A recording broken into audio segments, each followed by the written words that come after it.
Hey guys, let's talk about Bookkeeper Marketing Strategies 101. So, give me one sec. I have some watermelon slices that I have to eat right now because I am dehydrated. I also have my Pedialyte sports drink as well as a Gatorade Zero. So a lot of sugar, a lot of potassium, a lot of magnesium. I'm trying to flush my system, just make sure I have a lot of nutrients kind of put in there so I can film these videos today.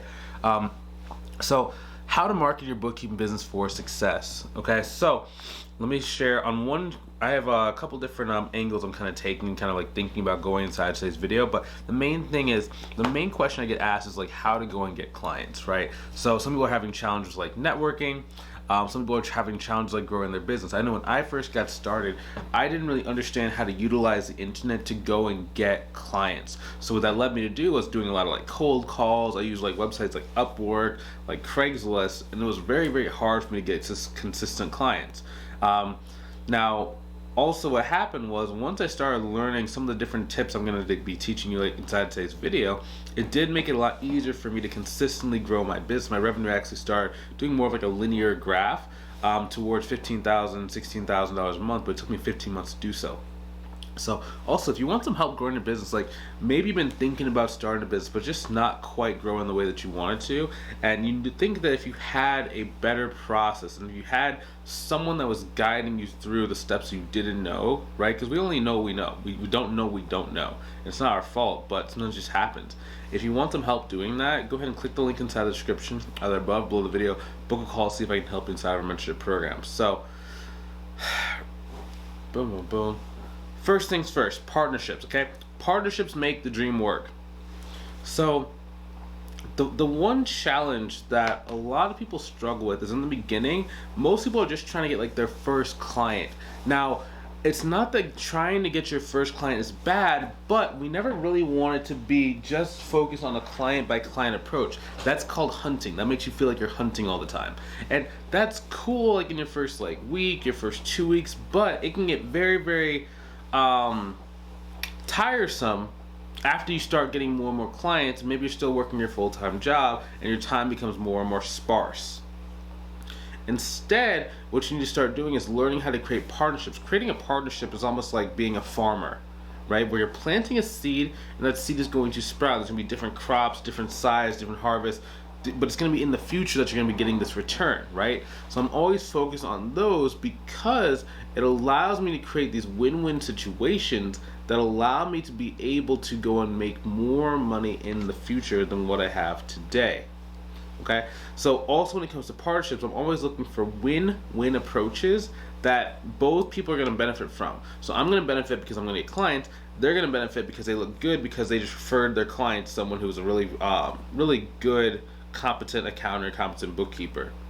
I'm also looking for like who are the best partners, right? And we're going to talk a bit more about like how to identify like the best partners, but the best partners are going to be people that have influence over your ideal client. So what I mean by that is like generally if they can tell your ideal client to do something, then that's going to mean that the ideal client listens. And we're looking for people who have stuff like that and have some sort of like influence or advice that they give to our potential clients, because then our potential clients will listen at a much higher frequency.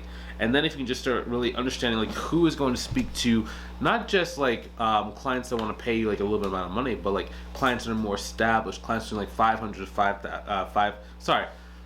clients that are making between $500,000 about $5 million per year, right? If we can get partners that have access to those type of clients, then growing the business does become a lot more consistent. Now, when it comes to growing our business, I like to accomplish this in a couple different ways. So active and passive, okay? Active and passive, these are different channels and ways we go about getting clients. So I always want to have 2 passive, 1 active, okay? The reason why I like having 2 passive and 1 active is because as soon as I start getting busy with my work, the active channel might either drop or I'm going to have someone else do that active channel for me. But if I can also get some passive ways that clients come to me, it does make the business a lot easier for me to not only run, but the growth can sustain itself. If I'm always the person that's to hunt and has to be the person that's doing everything, my business will always live and die by my energy output. What happens if I have to go on vacation for a week? What happens if I get sick for 2 months, right? If everything is so reliant on my active activity, it's gonna live and die by me. I also can't sell the business, right? Because just like no one's gonna want to buy something that they have to go and fully manage themselves. Now, another thing is, right, we talk about passive. Passive is one of our active channels. Now, you could go and do passive channels a couple different ways, but the key thing when it comes to passive is you're looking, excuse me one second. My nose is kind of runny. I thought I was gonna sneeze. When it comes to passive, I like having one source, which is like, 10 to 20 different referral partners that each give me a client.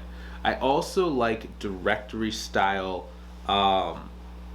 channels. Like that can be like a pro advisor, that can be like a Yelp, it can be something like that, right? Personally, for me, I always encourage our students, like when they're first starting out, like to get like the pro advisor if they have it, or if they don't have it, try and get it just to see if it will give you some leads. Also, LinkedIn could be a passive channel as well. As you get more and more people to see your profile, you're gonna naturally have people kind of like reach out and move, right? But oftentimes, what's gonna happen over time is that your partnerships are going to like be the main thing, right? So it's like eventually you can let your pro advisor certification lapse if you want to, because you really don't need the leads from the certification. Now, I also like having active in the beginning, like an active channel, because it gives you immediate control. So now you have both the consistency and the speed, right? Because in the beginning, when you're pumped and when you're starting this thing up and you're like moving, okay, cool, that's awesome. Now you can do the consistency for at least like a 30-day, 60-day, 90-day period. Most people can. If you can't, I don't know, like maybe what you can do is you can hire a virtual assistant.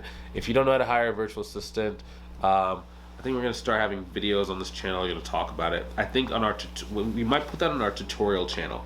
Where we have another YouTube channel that we started recently, where we're like giving like QuickBooks training, bookkeeping training, accounting training. So I might even do some virtual assistants training to kind of show you guys how to hire those. Because then you don't really need to be the person that's like very consistent, right? You just have a virtual assistant does it. But then I'm also thinking about how to start building multiple streams. Now, in the beginning, right, I think of each referral partner kind of like a different stream. So the main goal would be to get 10 referral partners. So if you just get 10 referral partners to refer you 1 to 4 consultation calls over the course of a year, then you're going to grow your business consistently. Most referral partnership calls, like the consultation calls, should close above 80% when your sales skills are in place. Like if you don't have sales skills and you never had a sales script, you're just kind of talking, you're just kind of winging it, I can't say it's going to be consistent for you. But when you do the things right, when you have a proper process or even a script on your consultation calls, and they come from referrals, you're having a very, very, very high close rate. You don't need that. So if they send you 1 to 4, right, that could be, what is that, times 10, right? So 10 to 40 consultation calls. That can be anywhere between 10 clients to 40 clients. Just like that, in under 24 months. It's under 2 years, right? And you're already making 6 figures in your business. If you got 40 clients, let me pull my calculator, 40 clients times 500 per month, you'd already be at 20 grand per month, right? It's just handling 40 clients, that's a lot of clients to kind of manage. Most people aren't going to be able to do that on their own, so you want to make sure that you're charging above $500 a month if you get that many clients, right? Once you start getting past about 15, that's when you need to just really jump your prices up. Not just because like the work is worth it, but you need to be able to turn away people that aren't 100% serious about working with you, right? Because I mean, I've kind of found the sweet spot is right around like 20 to 25 clients, right? For most people. Most people are going to like that kind of zone, right? Because you want to have a mix of like who is kind of like your anchor client, as well as like some auxiliary like $500 per month clients, right? So it's just really about being diversified and just making sure that it's not reliant on one thing. Because in growing a business, in the short term, you're trying to go for speed. In the long term, you're going for consistency and diversification so that you can have longevity in this game. The reason why I've been in business for not only 10 years for this, but also in our mentorship program, 2019, about 5 years, technically 2019, 5 years, is because I not only do good work, right? And like here's the thing, it's a prerequisite that you do good work. If you don't do good work, like you're gonna lose all your clients pretty quickly, right? You're gonna have bad reviews, people are gonna hate you, and they're just not gonna like be able to get off the ground because your reputation will be tarnished, right? So it's an assumption that you're going to do good work. But we have all these different ways we go about getting clients, right? For example, for our mentorship program, we have a Facebook group, we have a YouTube channel, we have a LinkedIn account, we have an Instagram account. Sometimes Instagram decides to cooperate, right? But it's 4 different ways I can go. I don't really have to do that much work to get new activity. Same thing when it comes to the accounting business, right? You have the LinkedIn, you have the second YouTube channel. We also have a lot of referral partners, right? It's just from being in the game so long, people want to refer work to us. They want our help. They want to just help us out, right? Because they actually like us. So a good example is from our students is actually one of our students named Audrey. So for her different channels, so she has referral partners as her passive. She also has LinkedIn automation as her passive. She also has active, which is going to be like speaking events for her. And then that leads to consistent client acquisition and diversified client sources. So for example, she did a speaking event recently, and one of the people in the audience actually wanted to work with her, right? So it's like you don't really have to do that much. And the cool thing about speaking is almost every single speaking event you do, as long as there's at least 10 people inside of the virtual venue, the online venue, the in-person venue, whatever, you're gonna get clients. Now, I know some people don't like speaking. I'm not saying you have to speak. It's just her active that she wanted to do. When she said speaking events, like that was crazy to me because like she doesn't like talking to people, right? But she was like, okay, well, just give me a client. That's all I gotta do is just speak for 10 minutes. I get a client. It's like, why not? Cool. More power to you. And then the passive one, LinkedIn automation. So we teach you how to like automate your LinkedIn, so you can start bringing in clients very, very consistently. So for her, LinkedIn was a really good source for her, right? But it's all about diversification. Excuse me. Next thing, simplified scripts. Okay, so you want to keep it very, very simple. You don't want to have it to where you need 50,000 different scripts. Your script takes 2 hours to deliver. It's all complicated. Like you need things to be very, very, very consistent, both in booking people on the calls inside of your active channel as well as on your consultation calls. The reason why is because if you're gonna do it inside, like let's say you have like a LinkedIn Messenger script, you want your LinkedIn Messenger script to be very simple because eventually you're gonna have a virtual assistant take over that messaging for you, so you don't even have to like log into your accounts. Like for example, for me on LinkedIn I kind of check it, I kind of don't, because like I have a virtual assistant that basically manages it. Same thing with like Facebook. I have a virtual assistant that manages my account, right? So it's like anytime like someone asks a question or stuff, they're forwarding the messages to me and I'll have to like dictate it, but I don't really have to look into it that much. And it's just like, it just flows, it just works, right? So something that was active for me, which was Facebook, is now passive for me because I have the virtual assistant doing that. And then if you're gonna make your own like messenger script, one way you can do it, like we give you guys like one of those in our program, but let's say you're not in a program. Let's say that you're just kind of like learning the stuff on your own. So whenever I'm thinking about the message script, I'm going to have a bunch of conversations. Ideally, you would have at least 100 conversations. Whether they panned out, they didn't pan out. Like as long as you have 100 people that have at least replied to at least one of your messages, you can start building a messenger script, right? Because out of 100, you should have already gotten at least one client from that. One, maybe 2 clients from that. Okay, cool. So based on that, you would take, okay, so which conversation got the furthest? So those are like your 1 to 2 clients, okay? Which one got the next furthest, the next furthest, the next furthest? I'm looking for common threads and common messages that were coming up and like were being asked, right? Because the game, like when you're doing sales and marketing, your goal should be to try and predict what the person is going to do and say before it happens. The only way that you can really get that expertise and really get that future clairvoyance is by having a lot of conversations. I am using the past to predict the future. Now, that can be dangerous in some cases, but if you're using it to really predict like these conversations, that's all you need to do. So think about it. So they talk about like AI, so artificial intelligence, and how it's like getting smarter and smarter and smarter. It's not necessarily that it like knows every single thing. It's just it can review all information from the beginning of time to come up with the answer for you. It's like using like Google. It's like it's almost like an automated Google, right? You used to ask Google a question, and you had to go through and like read each article one at a time. This thing, you ask the question, it goes and Googles it, it reads all the articles, and it gives you the summary basically right then and there, very quickly, right? But they're using the past. They're using the past to predict the future. They're using the past to tell you how to proceed forward. Right? It's just that most people don't get enough information or don't get enough understanding of what is happening for them to be able to move forward. here's a cool thing too. If you ever wanted to like create your own message script, what you can do is you can actually go talk to, let's say for example, if you want to use ChatGPT, that's the biggest one right now, right? You could actually do what's called a customer persona. So you can actually have it mimic how someone from like a certain industry talks. Like how does a landscaper talk? How does a construction worker talk? How does a, let's say a therapist talk? And based on that, you can practice messenger conversations back and forth to see if you can book them for a consultation call. You would just tell ChatGPT you're doing like a mock conversation, right? A mock sales conversation, and please play along with the persona of a therapist. So now you have it back and forth and back and forth and back and forth. You're talking, and you're learning. And it's using what it's learned in the past to be able to move forward, okay? And then that allows you to free up your time, because then you're going to have the virtual assistant kind of move and take it over, right? So that's simplified scripts. Next is going to be automations, okay? So we're always looking to automate your sales, your marketing, and the work, right? So in terms of the easiest to automate, the easiest one to automate is going to be, in my opinion, it's going to be the work itself, right? Because you use workflows as well as different tools. They even have a thing called Book Review that will actually go inside of QuickBooks and will review a lot of the stuff for you. Next, you can hire staff accounts. The reason why I say that the work is the easiest to either like automate is because you can either automate it or you can outsource it. And there are 9 million accounting professionals. That's not even counting bookkeepers. That's just counting people that have the word accounting or accountant inside their LinkedIn profile. 9 million people. And a lot of people want to have extra work on the side. So you can literally, as long as you can evaluate who's good versus who's bad, you can really get some good stuff going, get some really good people at a very, very inexpensive price point. So I do like doing automation and like just outsourcing a lot. For me personally, I like outsourcing more than automating. Okay, I know that might sound weird for some people. I like working with more people, and like, I know it sounds crazy, it's like more people, more headaches, right?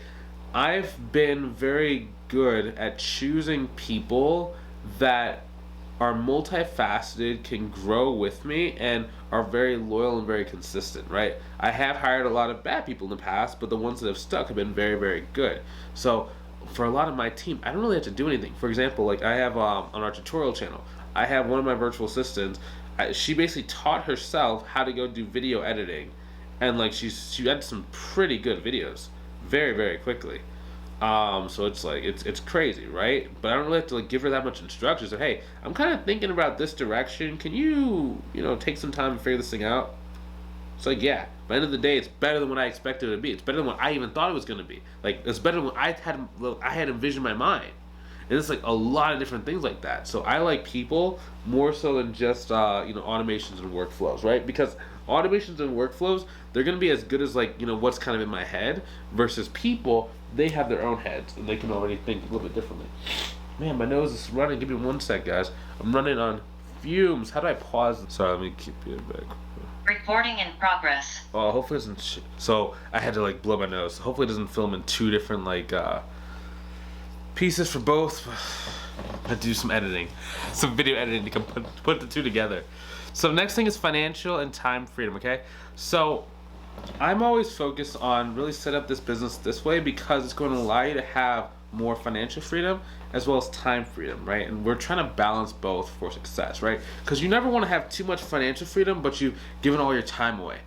And you never want to have too much time freedom but you're not making any money, right? So you kind of want to balance a little bit of both. And by building a team at the right key metrics and key spot, you definitely can go and do that, right? So it's just really about like if you look at like my businesses, right? I have 2 businesses, and that's because I had outsourced so much stuff from my main like bookkeeping accounting business. It gave me the time to be able to set up my mentorship program, right? And like personally for me, I could do like a 3rd or a 4th business, but it's just I don't want to. I like the amount of time. Like I can still go.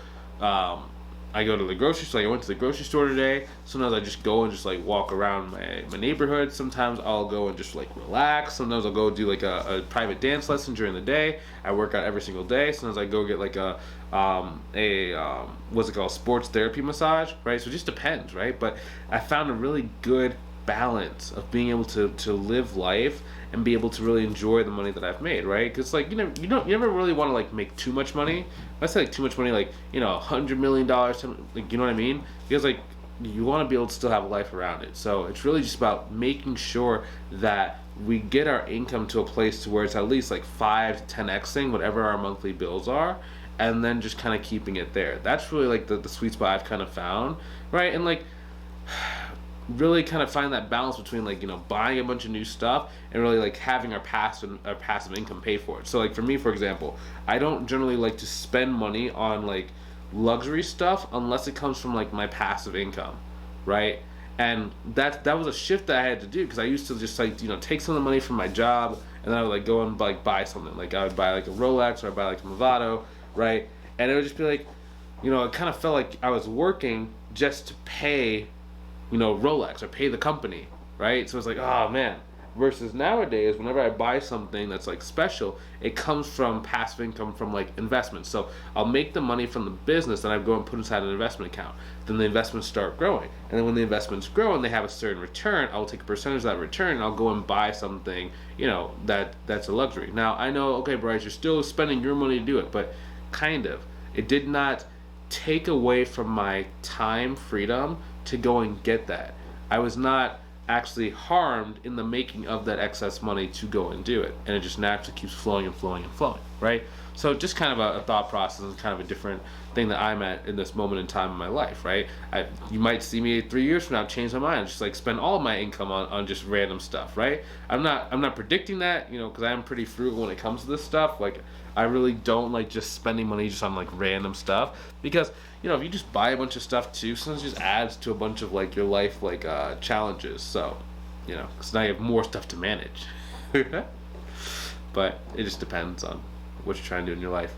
Also, so if you want some help, like, and like this is part of a bigger conversation, right? How do you structure a business to support your life? If you want help learning what you need to do to not only get clients, but really how to automate the business, how to make sure you have that time and financial freedom to make sure that your life is the way it is. The one thing that I never wanted to have happen is I didn't want to kind of like wake up and then be like, oh man, I worked so hard, but now I'm in the wrong place. I was moving so fast, but instead of going to my destination, I'm 1,000 miles off course, right? So if you want to make sure that by the time you reach your goal, you're in the right spot and you know exactly what you need to do to make the business more passive, so you have longevity of income, go ahead and click the link inside the description, either above or below the video, to book a call with myself to see if I can help you inside of our program, okay? I can't help everybody, right? We are a little bit selective with who we work with, because we want to make sure the people that we do work with, it's the best fit possible, because I have to work with on a very close basis, and I want to make sure that if I do accept your money, I want to make sure there's a tangible return. So if that's you, I'd love to see you on the call. If you're not quite ready, that's a-okay too. I'd love to see you inside of one of our next videos, or even in the comment section, okay? Hopefully you have a good rest of your day. Take it easy. Talk to you soon.